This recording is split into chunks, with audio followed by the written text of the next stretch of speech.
আজকের এই হেলথ টিপসে আপনাদের সকলকে স্বাগত। আমি ডক্টর দত্ত। আজকের বিষয়, সচেতন হওয়া খুবই জরুরি। ভেতর শরীরের কোনো মারণ রোগকে বাসা বেঁধে আপনার জীবনকে ক্ষতি করছে না তো? আর তা বলে দেবেই আপনার সাধারণত জীব। জীব ছাড়া কোনো কিছুই যেমন স্বাদ গ্রহণ করাটা অসম্ভব, জীব না থাকলে আমাদের খাওয়া 80% মজা নষ্ট হয়ে যেত।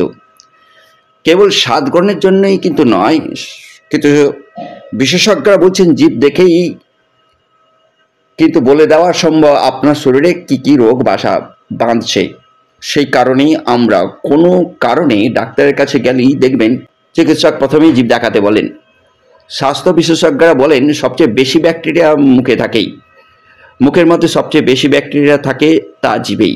তাই সুস্থ থাকতে নিয়মিত জীব পরিষ্কার রাখাটা যেমন গুরুত্বপূর্ণ, তেমনি গুরুত্বপূর্ণ দাঁত মাজাটাও। নোংরা জীব পেট খারাপের কারণ হতে পারে। যদি আপনার জীবের রং কালো হয় এবং তাতে সাদা দাগ থাকে, তাহলে এটি আপনার পচনতন্ত্রের বেহাল দশাকেই নির্দেশ করে। যদি জীব খুব নরম হয়, তাহলে তা শরীরের আয়রনের ঘাটতির ইঙ্গিত দেয়। এমনকি রক্তলতার শিকার হতেই পারেন আপনি।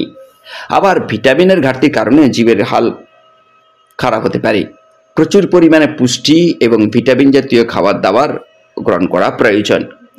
খেয়াল করে দেখবেন অনেকের জিভে ফাটল বা ফাটা ফাটা দাগ থাকে, যা পূর্বে ছিল না, হঠাৎ হচ্ছে। এটি কিন্তু মোটেই ভালো লক্ষণ নয়। কিডনি রোগ বা ডায়াবেটিস অনিয়ন্ত্রিত হয়ে গেলে এই উপসর্গ দেখা দেয়। এমন কিছু দেখলে একে অবহেলা করবেন না। মুখের স্বাস্থ্যবিধির জন্য জিভ পরিষ্কার করাটা খুবই গুরুত্বপূর্ণ। দাঁতের ক্ষয় ও মাড়ি রোগের কারণে ব্যাকটেরিয়া জিভে বাস করে। নিয়মিত জিভ পরিষ্কার রাখলে দাঁত এবং মাড়ির ক্ষয়ের জন্য দায়ী ব্যাকটেরিয়া সমূহ মুখে বাসা বাঁধতে পারে না। তাই সুস্থ থাকুন, অন্যকে সুস্থ রাখুন। নমস্কার।